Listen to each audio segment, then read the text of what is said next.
Hi friends, welcome to Salem Padma சமையல்.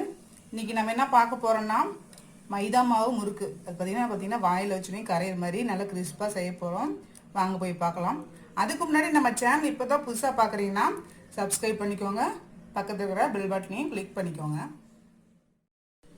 இப்போது அந்த மைதா முறுக்கு செய்ய தேவையான பொருள் பார்த்தீங்கன்னா இது பார்த்தீங்கன்னா 1/4 கிலோ அளவுக்கு மைதா மாவு, 2 டீஸ்பூன் நெய், உப்பு தேவையான அளவு, 1 டீஸ்பூன் வந்து பார்த்தீங்கன்னா இந்த கருப்பு எள்ளு, ஒரு 1/4 டீஸ்பூன் வந்து ஓமம். இப்போ நம்ம ஃபஸ்ட்டு பார்த்தீங்கன்னா அந்த மைதா வந்து வேக வச்சுக்கணும். வேக வச்சா தான் பார்த்தீங்கன்னா முறுக்கு வந்து நல்லா இருக்கும், இல்லை ஒரு மாதிரி கிறிஸ்ப் இல்லாமல் இருக்கும். பார்த்தீங்கன்னா மைதா மாவு எடுத்து வச்சுருக்கேன். இப்போ பார்த்தீங்கன்னா இட்லி தட்டில் ஈர துணி போட்டு வச்சுருக்கேன். இப்போ வந்து நம்ம இந்த மைதா மாவை இந்த தட்டில் அப்படி போட்டுக்கலாம்.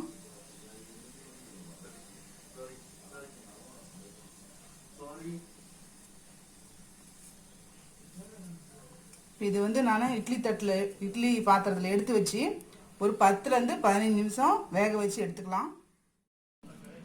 இப்போ பாருங்கள், இந்த மாவு வந்து வெந்து ஓரளவுக்கு ஆறிடுச்சு. இப்போ வந்து நம்ம இதை வந்து சளிச்சு எடுத்துக்கலாம் கட்டி இல்லாமல்.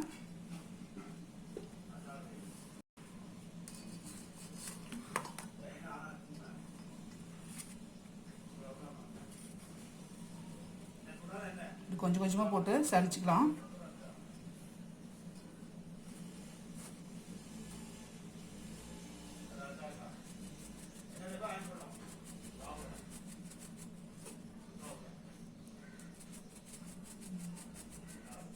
பாருங்க, நல்லா வந்துருச்சு மாவு. இந்த மாதிரி எல்லா மாவையும் சளிச்சு எடுத்துக்கலாம். இப்போ பாருங்க, மாவு நல்லா சளிச்சு எடுத்தாச்சு. இப்போ வந்து நம்ம இந்த ஓமம், எள்ளு போட்டுக்கலாம். உப்பு வந்து பார்த்தீங்கன்னா நான் வந்து ஒரு 1/2 டீஸ்பூன் அளவுக்கு தான் போடுறேன். இப்போது இந்த நெய் இதில் ஊற்றிக்கலாம். நெய்க்கு பதில் நம்ம வந்து சுட வச்ச எண்ணெய் கூட ஊற்றிக்கலாங்க. நெய் இல்லைன்னா நம்ம அந்த மாதிரி கூட யூஸ் பண்ணிக்கலாம், நல்லா தான் வரும். இது நல்லா பெசரி விட்டுக்கலாம் ஃபஸ்ட்டு.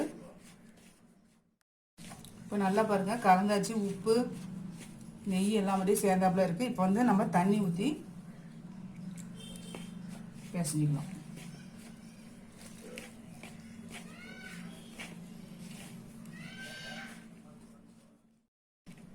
தண்ணி பார்த்து தெளித்து பிசைஞ்சிக்கணுங்க.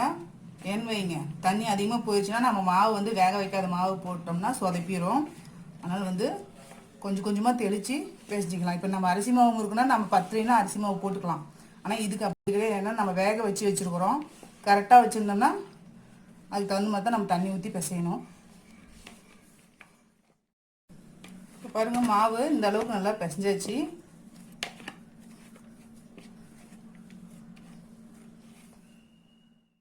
இப்போது இந்த மாதிரி முறுக்கோளுக்கு எடுத்துகிட்டு இங்கே உள்ளே வந்து நல்லா நான் வந்து எண்ணெய் தடவி வச்சுருக்கேன்.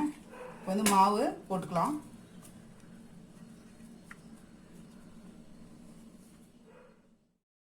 இப்போ இந்த மாதிரி ஒரு ஜல்லிக்கரண்டி எடுத்துகிட்டு நம்ம அதில் வந்து முறுக்கு புளிஞ்சிக்கலாம்.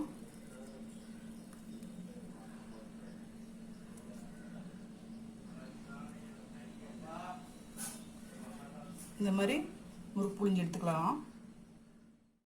இப்போ பாருங்கள், நான் கடாயில் வந்து ஆயில் ஊற்றி வச்சுருக்கேன்.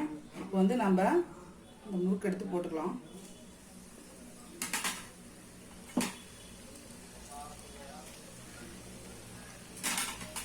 மீடியம் ஃப்ளேம்லேயே இருக்கணும். இப்போ பாருங்கள், சிலப்பு அடங்கிடுச்சு. இப்போ நம்ம முறுக்கு ரெடி ஆயிடுச்சு. இப்போ எடுத்துடலாம். பாருங்கள், நம்ம மைதா மாவு முறுக்கு ரெடிங்க. நல்லா பார்த்தீங்கன்னா வாயில் வச்சோடனே கரையிற மாதிரி இருக்கும், நல்லா டேஸ்ட்டாக இருக்கும்.